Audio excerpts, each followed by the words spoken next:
This is the Thought Daughter cinematic universe, where movies aren't just movies, they're a whole experience. We're talking about films that make you want to start a revolution, or even romanticize your solitude, or sometimes overanalyze a single glance for 3 to 5 business days. We've been there. Some of these are cult classics, and some of them are underrated gems, and some are just my personal favorites that I wanted to include in this list. So get comfy, grab your beverage of choice, matcha, wine, the tears of patriarchy, whatever works for you, and let's dive in.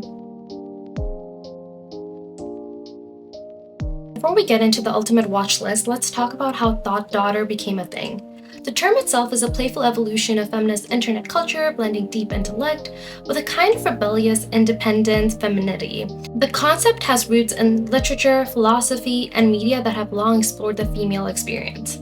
Think Virginia Woolf's A Room of One's Own, second wave feminism, riot girl culture, and even Tumblr era girlhood aesthetics.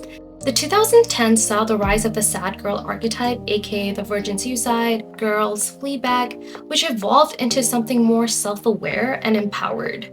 Now in the 2020s, the Thought Daughter is a cultural response to an oversaturated digital world.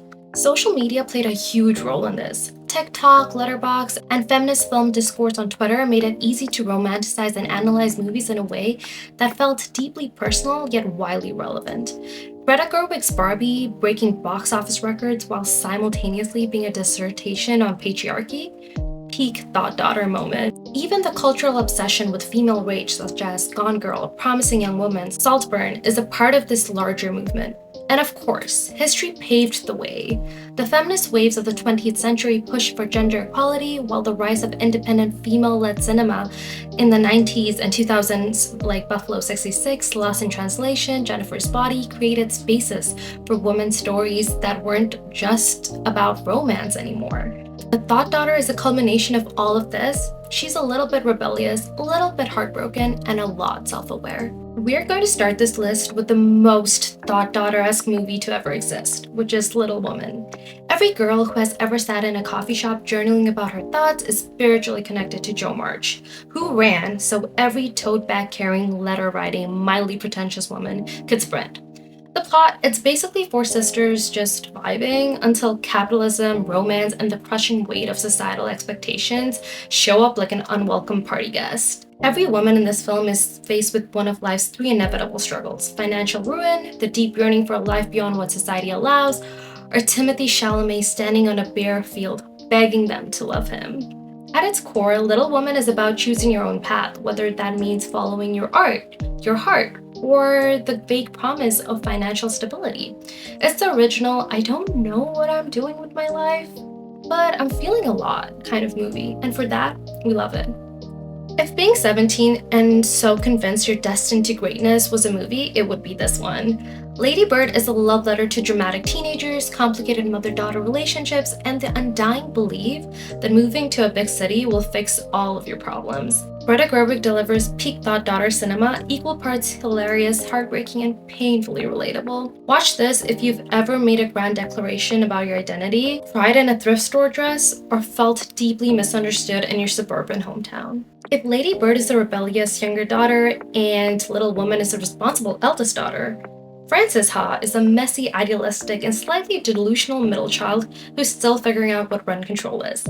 She is the Thought Daughter, the patron saint of wandering through life in a black and white indie film, making grand speeches about art while overdrafting her bank account for a single croissant.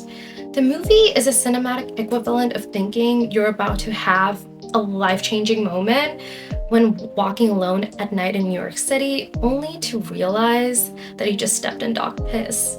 It's charming, chaotic, and deeply relatable to anyone who's ever felt like they were this close to getting their life together, only for capitalism to personally remind them, no, you're not. So Before Sunset is the second movie in the Before trilogy, and also my favorite movie of all time for a lot of different reasons, and I will not shut up about it.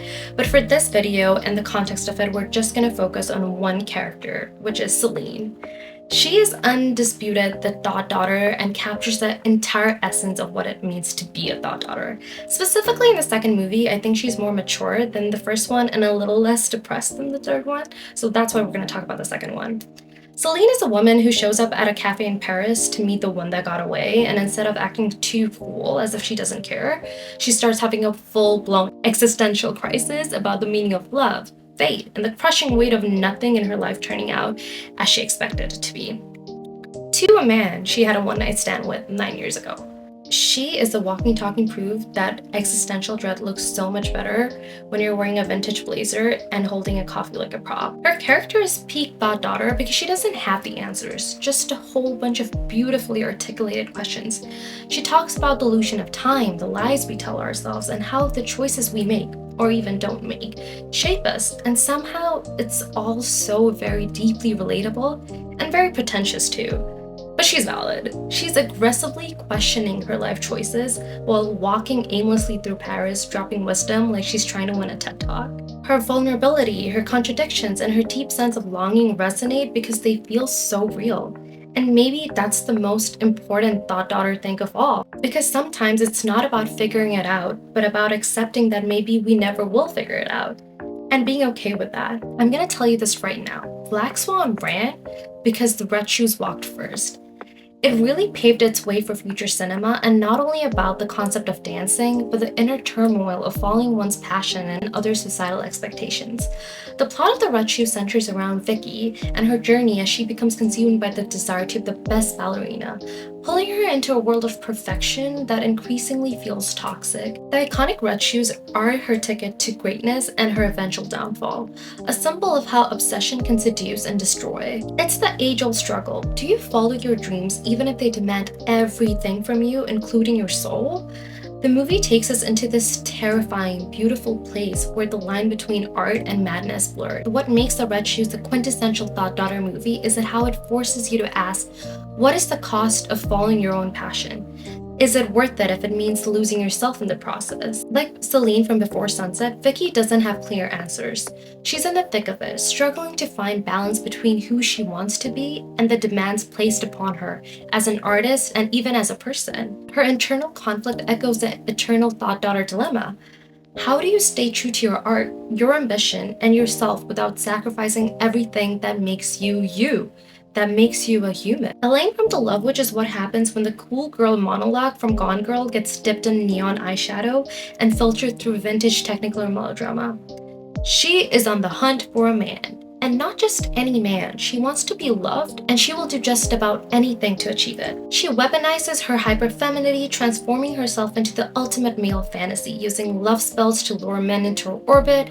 But the joke's kind of on her, because no matter how much power she holds, the cycle always ends the same. The men she seduces crumble under the weight of their own ideals, proving that the patriarchy's version of love isn't actually sustainable for anyone. Not the men, and certainly not the women who are being forced to perform it. Thought daughters love to ask this question: what does love even mean? And The Love Witch answers.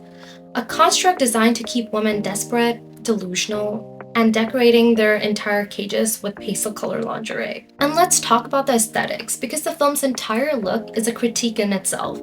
The lush, retro visuals call back to a time when women in cinema were actually framed entirely by the male gaze, when beauty and desirability were their only currency. By playing into this old Hollywood softness while telling a story about how that very softness is a trap, The Love Witch forces us to confront the way women's power is often an illusion shown in Hollywood films. Elaine's witchcraft should make her untouchable, but in reality, she's just as trapped as the woman who came before her. Even when she's casting spells, she's still following the rules. Ultimately, The Love Witch is a tragic thought daughter story because it captures the gnawing fear of no matter how much power we think we have, we're still stuck in a system designed to consume us. Elaine is both the villain and the victim, the siren and the shipwreck. And in the end, the biggest spell is the one she casts on herself, the belief that if she just plays the part perfectly, she'll finally be loved. Jeanne, 23, quai de 180, Bruxelles. Okay, I can't pronounce it. I'm so sorry, I'm not French, I can't pronounce it. So I'm gonna let this man pronounce the whole title of the film. The name of the film is Jeanne Dielman, 23, quai du commerce, 1080, Bruxelles. It's not that hard. So yes, this movie is literally the Thought Daughter's ultimate horror film. And I'm not only saying that because of how long the title is, or because this film is over 3 hours long. There's also absolutely no dramatic speeches, no sudden burst of emotions in this film either. It's just a woman methodically peeling potatoes, making coffee, and slowly unraveling under the crushing weight of domestic life. This film doesn't depict the thought daughter crisis, it is the thought daughter crisis, stretched over 3.5 meticulously composed hours of routine, isolation, and silent suffering. What makes Jeanne the thought daughter of all thought daughters is how much she embodies the existential dread of women who are expected to move through life as perfectly controlled, efficient, and self-sacrificing human beings. She is trapped in a cycle of caregiving and domestic labor, her identity consumed by routine until she is little more than a function rather than a person. Jeanne Dielman forces us to sit with the horror of it, the suffocating loneliness of a life spent in service of others, the exhaustion of living without autonomy, and even the terrifying realization that even the most minute descriptions can unravel everything. Jeanne, played by Delphine Seyrig, is a widowed mother who maintains a strict daily routine. Cooking, cleaning, running errands, caring for her son, and most notably, engaging in sex work to maintain their financial stability. The film captures every detail of her life in real time, turning simple acts like kneading dough or folding laundry into the scenes of mounting psychological tension. At first glance, Jeanne seems perfectly composed, a woman in full control of her world. But as the film progresses, the tiniest disruptions, a misplaced utensil, a slightly overcooked meal become unbearable, signaling that something inside her is beginning to unravel. Next we're going to talk about is an education. Jenny, played by Carey Mulligan, is exactly the kind of girl who reads the bell jar on public transportation and daydreams about running away to Paris. She's 16, whip-smart, and deeply bored of her suburban life in 1960s England, where everyone insists that her only path to success is through endless Latin lessons and a respectable Oxford degree.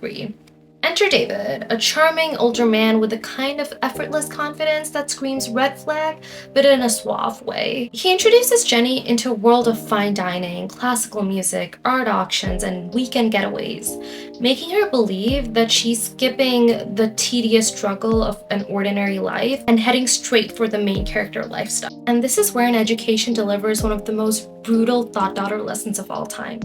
Just because an older man validates your intelligence and make you feel special doesn't mean he isn't running on the same script like anyone else.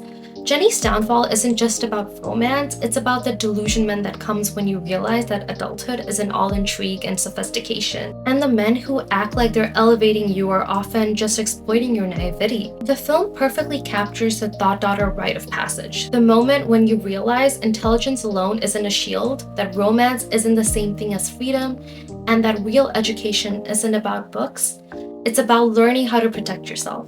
Every thought daughter at some point has stared at a Wikipedia rabbit hole at 3 a.m., desperately searching for a woman who history forgot. Cheryl Dunyan's The Watermelon Woman is a deep dive in the movie form, but make it queer, self-referential, and groundbreaking. It's about a Black lesbian filmmaker, played by Dunn herself, trying to uncover the truth about a forgotten Black actress from the 1930s.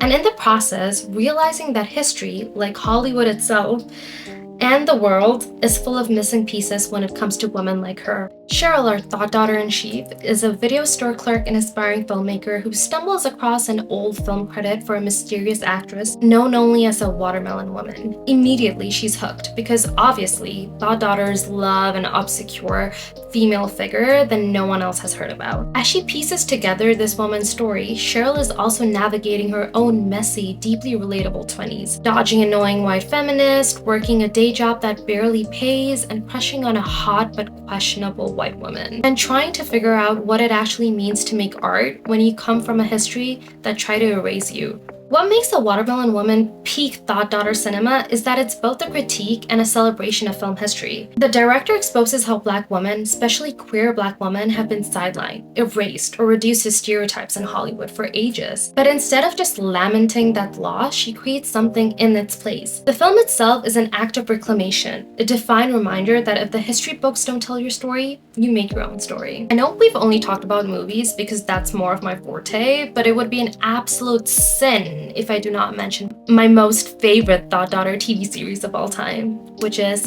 Fleabag.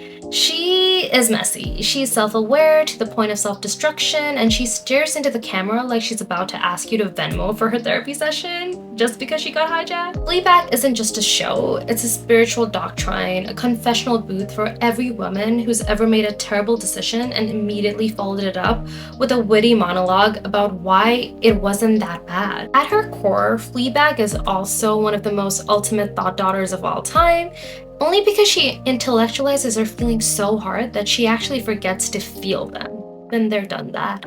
She talks about sex like she's a detached observer in a sociology experiment, but then dissolves when a man actually looks at her with any real tenderness. See, the hot priest. She builds walls out of humor, turning her trauma into a tight 5-minute stand-up sets with you, the audience, as her only real confidant. If you've ever overanalyzed a situationship and started making notes app essays while making deeply unwise life choices, congratulations, Phoebe Waller-Bridge wrote this show for you. But Fleabag isn't just about being self-destructive and charming at the same time. It's about the excruciating journey of learning how to accept love even when you don't think you deserve it. Fleabag is grieving, but she's also punishing herself. She pushes people away with an eye roll and a sarcastic quip because it's easier than admitting that she wants to be close to them. She self-sabotages before anyone else can hurt her first. She's funny because if she stopped joking, she might actually have to sit with her feelings and her sadness. And if that's not relatable, I don't know what is.